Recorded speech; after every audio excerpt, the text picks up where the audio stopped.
ബി.ജെ.പിയെ ഉത്തരേന്ത്യൻ പാർട്ടിയായും തെക്കേ ഇന്ത്യയിലെ ജനങ്ങൾ ഒരു കാലത്തും ബി.ജെ.പിയെ അംഗീകരിക്കില്ല എന്നുമുള്ള പ്രചരണങ്ങൾ തെക്കേ ഇന്ത്യക്കാർ തള്ളിക്കളഞ്ഞു എന്ന് ബി.ജെ.പി അഖിലേന്ത്യാ അധ്യക്ഷനും കേന്ദ്ര ആരോഗ്യമന്ത്രിയുമായ ജെ.പി. നദ്ദ.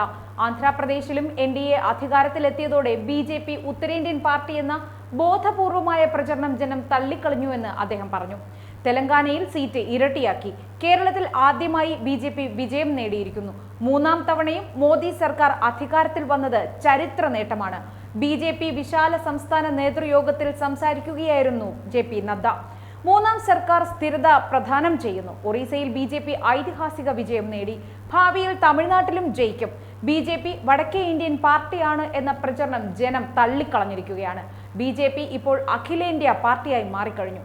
കേരളത്തിൽ ഗംഭീര മുന്നേറ്റം ഭാവിയിൽ വലിയ മാറ്റങ്ങൾ ഉണ്ടാക്കും. തിരുവനന്തപുരത്ത് 36% വോട്ട് നേടി. ആറ്റിങ്ങലിൽ വെറും 16,000 വോട്ടുകൾക്കാണ് പരാജയപ്പെട്ടത്. തിരുവനന്തപുരം, തൃശൂർ കോർപ്പറേഷനുകളിൽ ബി.ജെ.പിയാണ് ലീഡ് ചെയ്തത്.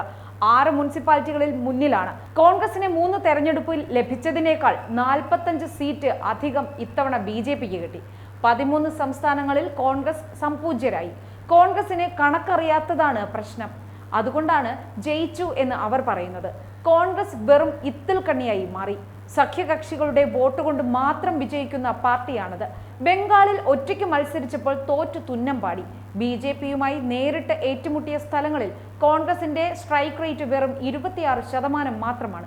അഴിമതി മാത്രമാണ് കോൺഗ്രസിന്റെ ആശയം. കുടുംബാധിപത്യമാണ് അവരുടെ ലക്ഷ്യം. സ്വന്തം കൊടി പോലും ഒഴിവാക്കിയാണ് വയനാട്ടിൽ മത്സരിച്ചത്. ബി.ജെ.പിക്കാർ മരണം പോലും വരിച്ച് കൊടി ഉയർത്തുന്നവരാണ്.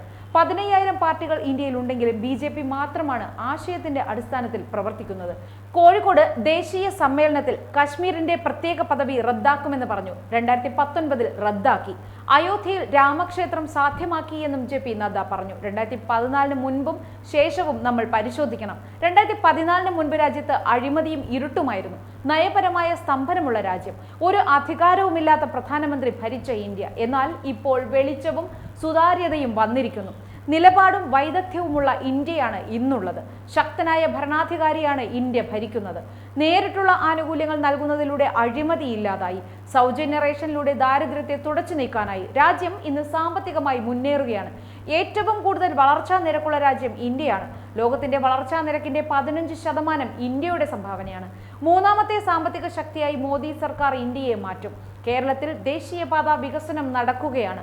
റെയിൽവേയും വിമാന സർവീസും മെച്ചപ്പെട്ടു.